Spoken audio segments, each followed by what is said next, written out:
بسم اللہ الرحمن الرحیم۔ السلام علیکم، میں ہوں آپ کا دوست اور ہوسٹ ہومیوپیتھک ڈاکٹر ظفر حمید ملک۔ اپنے یوٹیوب چینل پر آپ تمام دوستوں کو ویلکم کرتا ہوں۔ میری آج کی ویڈیو کا ٹاپک ہے موسم سرما کی الرجی، چھینکیں، ناک اور آنکھوں سے پانی، نزلہ زکام، خارش، سرخی، گلا خراب۔ ان تمام چیزوں کے لیے، ان تمام الرجی علامات کے لیے ایک بہت ہی مفید اور مجرب ترین نسخہ آپ دوستوں کے لیے لایا ہوں، جو میرے کلینک کا آزمودہ ترین نسخہ ہے اور عرصہ دراز سے میں اسے یوز کر رہا ہوں۔ 20 بار اس کو آزمایا ہے اور الحمدللہ ثم الحمدللہ ہر بار اچھے ریزلٹس ملے ہیں۔ ویڈیو پراپر طور پہ شروع کرنے سے پہلے ہمیشہ کی طرح آپ سے ایک ریکویسٹ کہ اگر ابھی تک آپ نے میرا چینل سبسکرائب نہیں کیا تو ہماری حوصلہ افزائی کے لیے ہمارے چینل کو سبسکرائب کر دیں۔ اس کے ساتھ ہی بیل آئیکن کے بٹن کو بھی پریس کر دیں تاکہ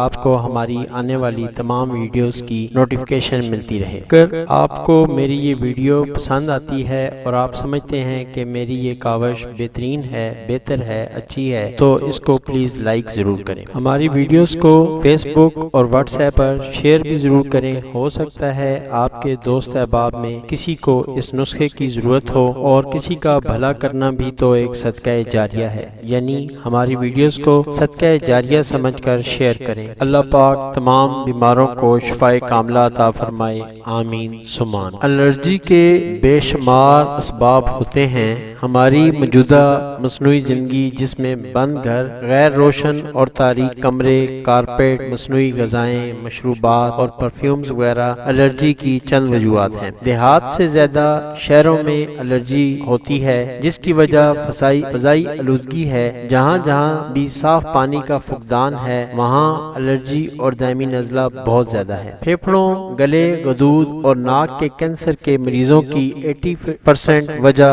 الرجی اور دائمی نزلہ زکام پائی جاتی ہے۔ موسم سرما میں اس کا حملہ زیادہ ہو جاتا ہے، وہ اس لیے کہ مرطوب اور بھاری ہوا کی وجہ سے جراثیم کو مزید پھیلنے پھولنے کا موقع ملتا ہے۔ دھوپ کی کمی اور نمدار فضائیں ان میں جراثیم کے لیے موزوں ترین جگہ ہے۔ جب سردی کے سبب ہمارا ناک، کان، گلا اور نظام تنفس کا اوپری حصہ یعنی اوپر والا حصہ ٹھنڈا ہو جاتا ہے تو بیرونی ٹھنڈی ہوا جس میں جراثیم اور الرجی پیدا کرنے والے ذرات ہوتے ہیں ہمارے نظام تنفس میں داخل ہو کر بیماریاں پیدا کرنے لگتے ہیں۔ آخر موسم سرما میں الرجی اور نزلے کا علاج کیسے کر ممکن ہو؟ وہ کون سے طریقے ہیں جنہیں اپنا کر ہم اس الرجی سے محفوظ رہ سکتے ہیں؟ ایسی غذائیں جو موسم سرما میں ان بیماریوں کا سبب بنتی ہیں، ان سے حد درجہ اجتناب ضروری ہے۔ کھٹی، ٹھنڈی اور بادی چیزوں کا استعمال بالکل نہ کیا جائے۔ دوران سفر ٹھنڈی ہوا سے بچیں۔ اینٹی الرجی گولیاں کھا کر ہم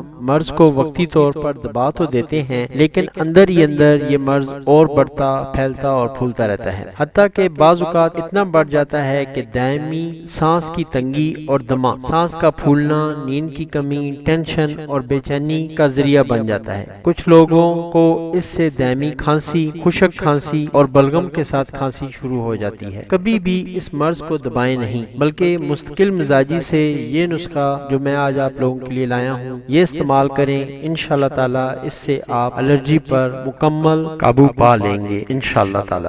یہ نسخہ جو میں آپ تمام دوستوں سے شیئر کر رہا ہوں یہ الرجی کی حاد علامات کو ختم کر دیتا ہے، بلکہ مریض میں الرجی کے رجحان کو کم کر کے مستقل شفا یابی کا باعث بنتا ہے۔ بس یہ خیال رکھیں کہ جس ترکیب اور ترتیب سے میں بتاؤں گا اسی ترکیب اور ترتیب سے یوز کریں، یا اگر آپ ڈاکٹر ہیں تو اسی ترکیب سے اپنے مریضوں کو یوز کروائیں اور انشاءاللہ تعالی 99% رزلٹ لیں۔ اس کے لیے جو سب سے پہلی میڈیسن یوز ہوتی ہے وہ ہے ایمبروشیا 30۔ 10 قطرے 1 گھونٹ پانی میں ڈال کے کھانا کھانے سے پہلے دن میں 3 بار۔ نیکسٹ میڈیسن ہے ایلیم سیپا 30۔ 10 قطرے 1 گھونٹ پانی میں کھانا کھانے کے 1 گھنٹے بعد دن میں 3 بار۔ اور اس کے بعد آپ نے ایک میڈیسن سبا ڈیلا، اس میں سے بھی 10 قطرے 1 گھونٹ پانی میں ڈال کے صبح 9 بجے، دن کو 3 بجے، رات کو 9 بجے، یعنی یہ بھی دن میں 3 بار آپ نے لینے ہیں۔ اس کے ساتھ